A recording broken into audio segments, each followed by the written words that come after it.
recognizes former prisoners of war. More generally, this proclamation is written to acknowledge the great steps you've made both in this administration and your previous administration on behalf of veterans, homeless veterans, others who have suffered in that way, and basically stating that it's a priority of your administration to ensure that veterans and homeless veterans are cared for properly. Good.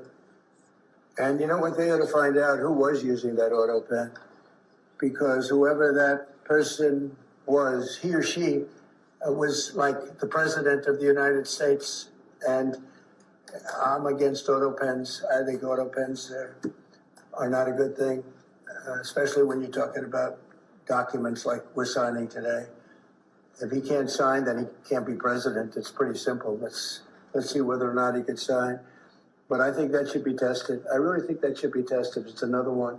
And you may think about it, because how can a man that, did he really know that when they gave all false information on the council, I mean, the whole unselect committee of political lunatics, they destroyed all the information. You can't get any information. They went for like a year and a half, almost 2 years, screaming and ranting and raving.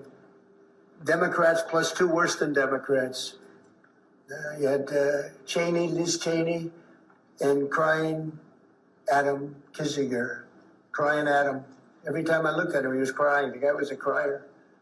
But you can't do that. You just can't do that.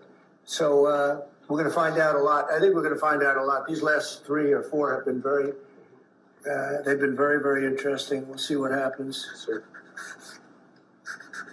But I don't think a president should be allowed to use an auto pen when they're signing very, important legislation. I think a president should sign it, not use an auto pen. And we're going to find out whether or not he knew what the hell he was doing. I'm sure at this point he'll say, I signed it. They'll tell him what to say. But to give pardons to people that destroyed all the information. If you destroyed information on a civil case, just a civil case, not a criminal case, a civil case, they put you in jail for that. And they found out that Pelosi was the one that was in charge of the security of the Capitol, and she knew all about it, and she admitted her guilt to her daughter, who was a movie documentary person. I'm sure her daughter's not too happy about that. I'm sure Crazy Nancy's not too happy. But we found out all the things, everything. And we go for the information. Sir, we've destroyed all of that information. If I haven't destroyed it, I wouldn't be sitting here right now. I guarantee you that. I'd be sitting someplace else. So I think it's something that we should really look at, because that's so important. The whole concept of an auto pen, because whoever's, auto pens are run by somebody. Whoever ran the auto pen was president of the United States. And I would be willing to bet that Biden didn't know, probably didn't know anything about any of it. Very dangerous, very dangerous. So you're going to check that out, right? Yes, please? sir. We're working on it right now, sir. This is just another proclamation, sir, declaring National Crime Victims' Rights Week. You've obviously made it a major priority of your administration to track down and at times deport criminals who have committed violence on our streets, who have victimized so many people. This is an annual proclamation that hopefully gets Americans to remember that when crimes occur, there are real victims, there are real people who are affected, and there are people who suffer as a result. Okay, it's very important. Thank you. I just want to add, so we're working very hard with Democrats, the governor, with Matt Hall, with a lot of transportation, Sean, and all of the people trying to keep Selfridge Air Force Base open, strong, thriving. And I think we're going to be successful, Governor. I think we'll be very successful. We've gotten some good feedback from Pete Hegseth and Department of Defense. And talking about F-16s, they're talking about F-35s, et cetera. It's a great piece of property. It's a great location. And it's a great step. So I think we're going to come back with a very good answer. We're also working on a certain fish that's taken over a beautiful lake called Michigan, right? And that's a tough one. That's a tough one. It's very, do you want to just talk about that? Sure, Mr. President. Yeah. First of all, I want to thank you for caring so much about Michigan. We've been working a long time. We couldn't get Joe Biden to do anything about either one of these issues, particularly Selfridge Air Force Base.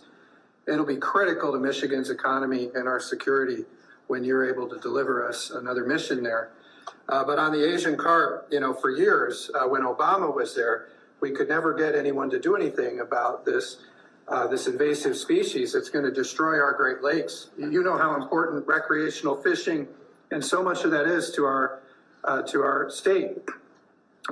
Because of your work, we're hopeful that we'll get a solution there and we'll get that barrier built so we can protect our Great Lakes. So thank you, Mr. President. And they're very powerful fish. I mean, I see them, they jump out of the water, they jump at the fishermen. I've never seen anything like it. And has this gotten into any of the other lakes yet? Because you would think it would be pretty easy because they're all sort of connected. Governor? That's why we're working so hard to make sure that, we work with the Army Corps and erect a barrier so that the Asian carp can't get into Lake Michigan. It'll devastate the ecosystem, the economy, tourism. Sure. And it's 20% of the world's fresh waters in the Great Lakes, Mr. President, which is why it's so important that as a nation, we protect the We better pristine stop it waters. now. Yep. And, all of a sudden, I assume the lakes are all interconnected, right? Yeah. So at some point, they're going to be in the other lakes. And so we're going to work hard on that. I spoke with the Army Corps of Engineers, and they have a method. It's a pretty gruesome method, but it's a method. And I think they know what to do. So we're going to work on that very hard. And thank you, Governor, very much. Sort of a bipartisan thing when you get right down to it. It's a very expensive thing, actually. It costs a lot. I looked at the numbers. I said, well, but we have to save Lake Michigan because these fish, they eat everything in the way, including the other fish. They eat everything. Are people endangered by the fish? I think they're going to eat all the fish there. We won't be able to fish anymore. And that's a big deal in Lake Michigan. There's a lot of fishing, recreation. Yeah. So it's going to be a problem there. But you're right, it's bipartisan, sir. But you're the one taking action on these issues. We couldn't get Biden to do it on Selfridge. This thing has been delayed for, 15 years where we were trying to do it. It started under Obama where we were trying to do it. He wouldn't do anything about it. So we appreciate you paying so much attention to this and taking action. Well, I would. And the governor, in all fairness, called me about it. I had seen it, and she called me, and John James called me. And, we spoke with your office, and it's, I want to put that down. Really is bipartisan. It's great to see it, actually. It's great to see that. And that includes Selfridge, too. And we're going to get it done, and we'll all stand there together and cut a ribbon. Okay? Gretchen, good. That's good. Thank you very much. I'm glad you brought it up, and I'm glad you brought it up, Matt. Appreciate it. And I know you two get along pretty well, right? Yeah. About 70% of the time.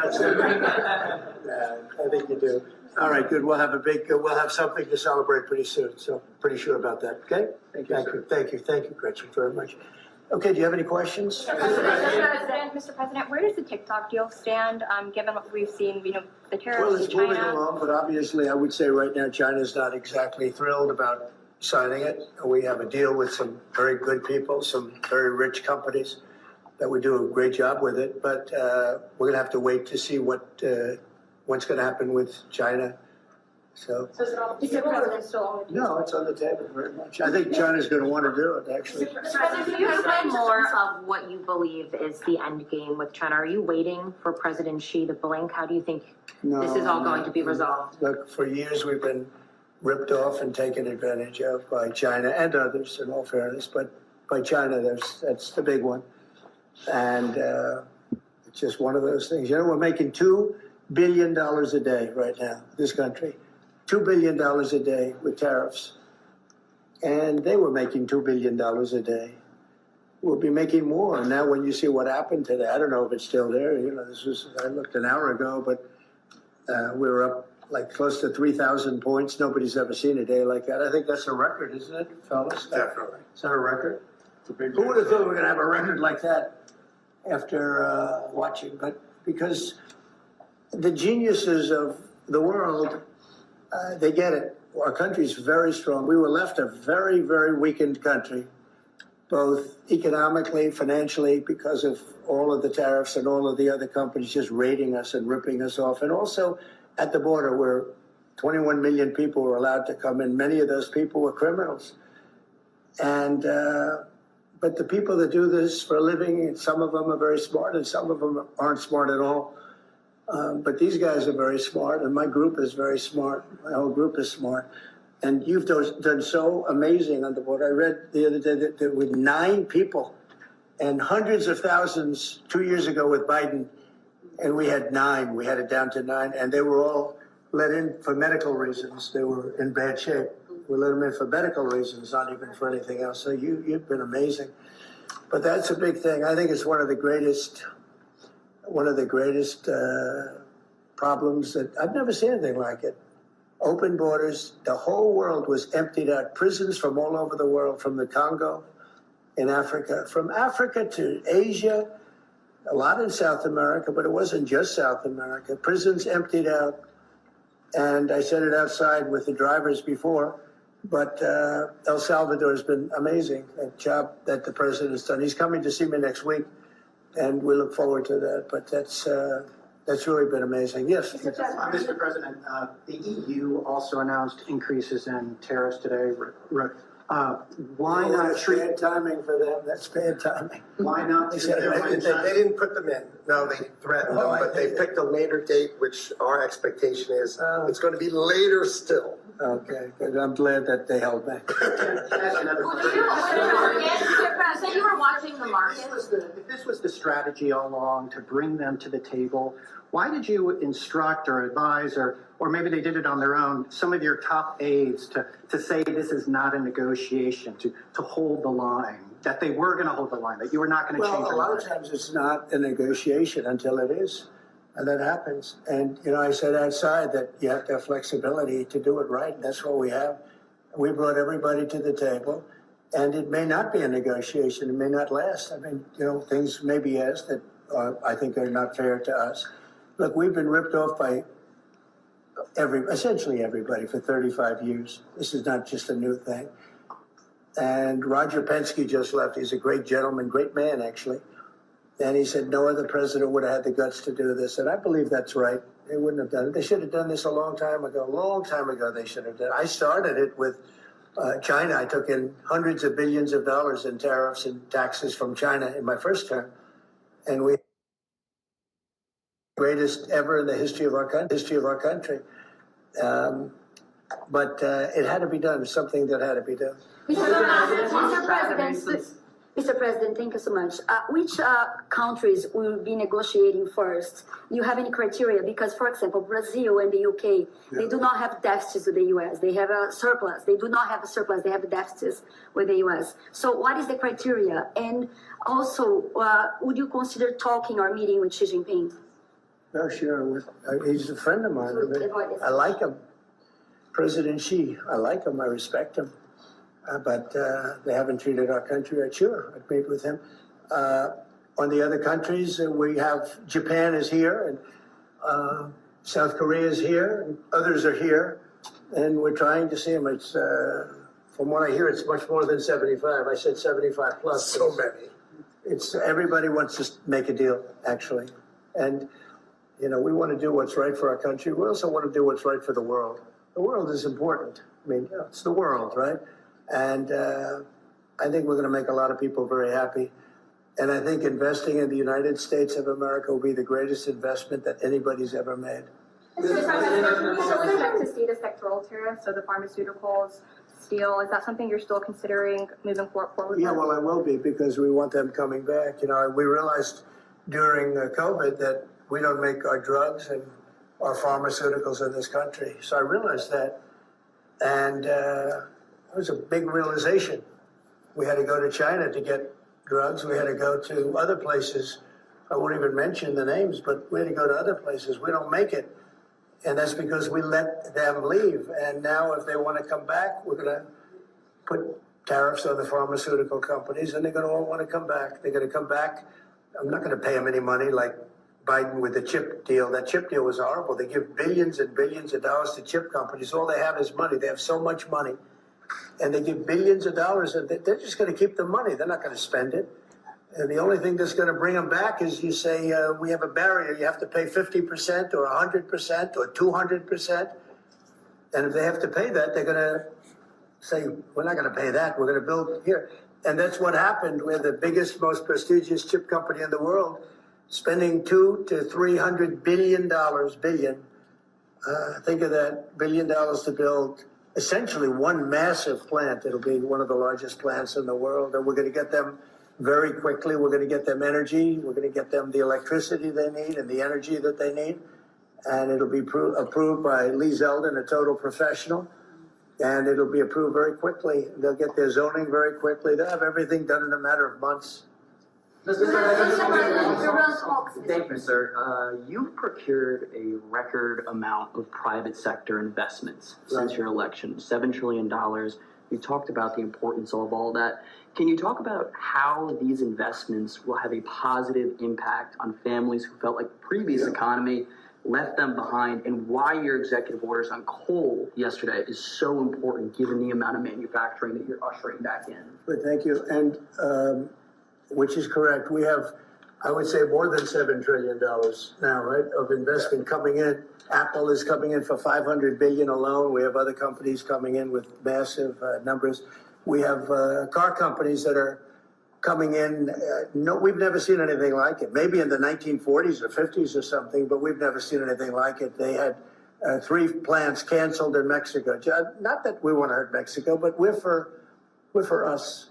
And that's what my job is. It's not to take care of other countries, but I want to help other countries as much as I can, but we have to take care of America first, and it's about America first. So we have many, many companies coming in that would have never come in if we didn't win the election and then put the tariffs on. And they're coming in because when they build in the United States, there are no tariffs. You don't have to pay any tariffs. So instead of paying 30, 40, 50% or 25%, but it could go a lot higher in some of the industries. So we have steel mills right now that are raging. The steel industry is gone. If I didn't put the tariffs on steel, because China was dumping massive amounts of steel in my first term, and I put tariffs on it, I saved the steel industry, but now it's going to thrive, maybe like never before. I mean, if you go back to U.S. Steel from 90 years ago, it was incredible. It was the #1 company in the world for a long time. That's why we don't want to see it go to Japan. And we love Japan, but U.S. Steel was a very special company. We don't want it to go to Japan or any other place. So we're working with them, and I don't know if they need any money now. I'll be honest with you, they hit gold. They hit gold because if you look at it, they have such orders for steel now. It's incredible. What's going on in our country is incredible with respect to plants. So we lost 90,000 plants and factories from the beginning of NAFTA, the worst trade deal ever made in the history of this world, but certainly in the history of trade. There's never been a worse trade deal. We were able to cancel that. We had to get approval from Congress. It was like a disastrous curse because you had to go to Congress to get it terminated. You couldn't just terminate it because it was a bad deal. And you had people in Congress that didn't want to do it because they had other reasons, maybe bad reasons. They're mostly not there anymore, those people. But it's amazing what's happened. I appreciate that question because it's incredible. I don't think we've ever seen anything like it. $7 trillion, and it's much more than that because, these are places that we know. $7 trillion is unheard of. I never looked at the Biden numbers, but you could go a whole year and it was peanuts.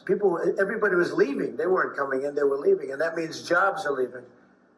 And so we're not playing games. We're going to make this country greater than ever before. Thank you for that question. Mr. President, it seems that China's taking Let her just do that. Oh, yeah, absolutely. We'll get you. Thanks. For the past few days, we've heard from this administration, no pause. Was this idea of doing a pause, did that just come about this morning? Can you tell us exactly what came into consideration for you and your advisors? For a period of time, I wouldn't say this morning. Over the last few days, I've been thinking about it. I've been dealing with Scott, with Howard, with some other people that are very professional. And I think it probably came together fairly early this morning. Just wrote it up. We didn't have the use of we didn't have access to lawyers, or we just we wrote it up from our hearts, right? It was written from the heart. And I think it was well written too, but it was written from the heart. It was written as something that I think was very positive for the world and for us. And we don't want to hurt countries that don't need to be hurt. And they all want to negotiate. The only problem is, you know, you can only do so many at one time. It's like, we want to do it right. We want to get it right. We want to take care of them, but we have to take care of our country. So, but this was something certainly we've been talking about for a period of time. And we decided to pull the trigger. And we did it today, and we're happy about it. I didn't know it would have that kind of an impact, but it's, you know, I think we have the biggest increase in the history of the stock market. That's pretty good. That's pretty, you're almost, you know, if you keep going, you're going to be back to where it was 4 weeks ago. But it was a sick market 4 weeks ago, you know, because this trade was sick. It was only a question of time. I don't blame the tariffs. I think the tariffs just sort of magnified what was happening. It was sick. Biden allowed these people to get away with murder. Biden allowed China to just take advantage of us. We had like $1 trillion deficit with China, $1 trillion deficit. So that was going to only be a matter of time. I think the tariffs brought it out faster and they magnified the problem. But I think this was a problem that existed far beyond tariffs. This was a systemic problem, and we're going to cure that problem. And maybe to a large extent we have, because we've revealed it, and we've revealed it very strongly. Yes, sir, please. Thank you, Mr. President. So it seems China's made some serious missteps here in these negotiations, and Secretary Bessent said earlier you may have goaded them into a tough position here. I'm wondering, are you in a way putting together a coalition against China in terms of trade here? No. Well, China, look, they're very capable, and I don't blame China for what happened. I blame the people sitting right at this desk, right behind this desk, or another desk. You get your choice of 7.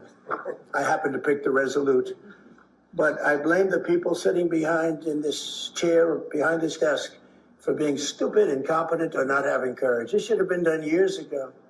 This should have been done before Obama, in all fairness. Not only Biden, Obama. This should have been done many years ago. This started with the World Trade Organization, which was owned by China. It was owned and paid for by China. They didn't even have to do things. They considered them a nation that was undeveloped. They said they were a developing nation. Well, we're a developing nation too, if you think about it. Look at our inner cities. Look at what's happened. I think we're starting from ground zero there, right? So we're a developing nation too. No, I don't. I know it's a lot of people take heat for saying it, but I blame the people sitting at this desk more than I blame China. If China can get away with what they got away with taking hundreds of billions and trillions of dollars right out of our pocket, because our people